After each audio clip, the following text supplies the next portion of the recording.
నువ్వు మామూలుగా సంగతులు వేస్తూ ఉంటావు బయట పాడినప్పుడు, అలా వీటికి ఏమైనా వేసావా? అంత సంగతులు వేసి వినిపించడం శాస్త్రి గారికి? ఆహా లేదు, ఎప్పుడు ఆయన దగ్గర పాట యాజ్ ఇట్ ఈస్గానే పాడాను. మనసున మల్లెలో ఆయనకి బాగా ఇష్టం. అంటే భానుమతి గారిది బాగా లోవర్ ఆక్టేవ్లో పాడేవారు కదా, కొంచెం నేను దాన్ని నా శృతికి కొంచెం అన్వయించుకుని పాడేదాన్ని. సో అందుకని ఆయనకి ఇది న్యూగా ఉంది, ఆ పాట కొత్తగా ఉంది అని అనుకునేవారు. ఆ పాట మామూలుగా మనసున మల్లెల, ఇంకా మనసున మల్లెల మాలలుగెనే ఈ స్థాయిలో పాడితే, నేను మనసున మల్లెల మాలలుగెనే కన్నుల వెన్నెల డోలలుగెనే ఎంత హాయి ఈ రే నిండెనో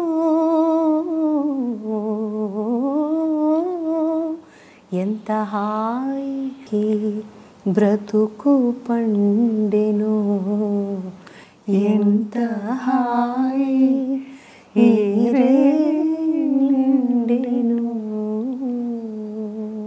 శబాష్ శబాష్ శబాష్. ఈ పాట పాడినప్పుడు ఎంత హాయి ఈ స్టూడియో నిండెను అంతే. ఈ పాట పాడినప్పుడల్లా ఆయన ఎక్స్ప్రెషన్ అది నన్ను పట్టుకుని బంగారు తల్లి అని అనడం,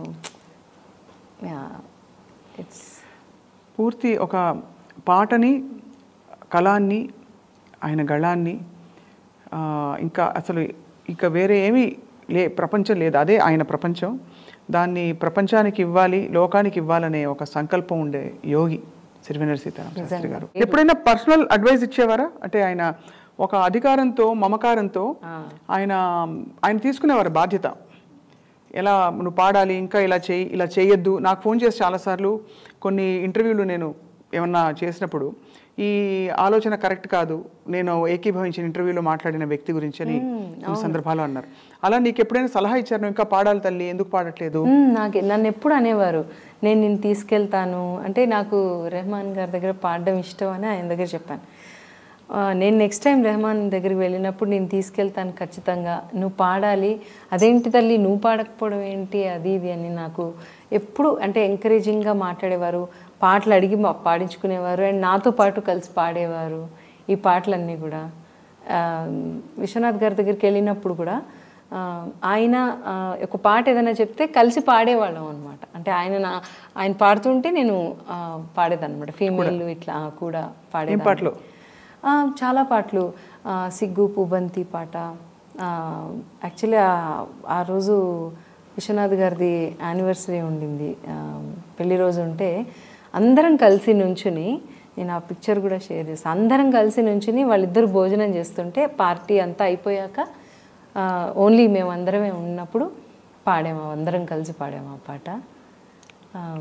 సిగ్గు పూబంతి ఇసిరే సీతామాలచ్చి, సిగ్గు పూబంతి ఇసిరే సీతామాలచ్చి, మొగ్గ సింగారం ఇరిసే సుదతి మీనాచి, సొగసు సంపెంగా గుత్తులు మెత్తగా తాకంగా, సొగసు సంపెంగా గుత్తులు మెత్తగా తాకంగా.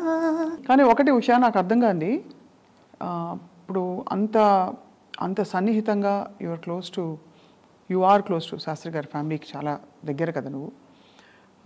ఈ వార్త వినగానే చాలా అందరూ కుదేలైపోయారు. అంతే, నా గుర్తు మన ఇద్దరం మాట్లాడుకున్నాం కూడా ఆ రోజు. అవును మాట్లాడుకున్నాం. నేను తెలియంగానే హాస్పిటల్కి వెళ్ళాము.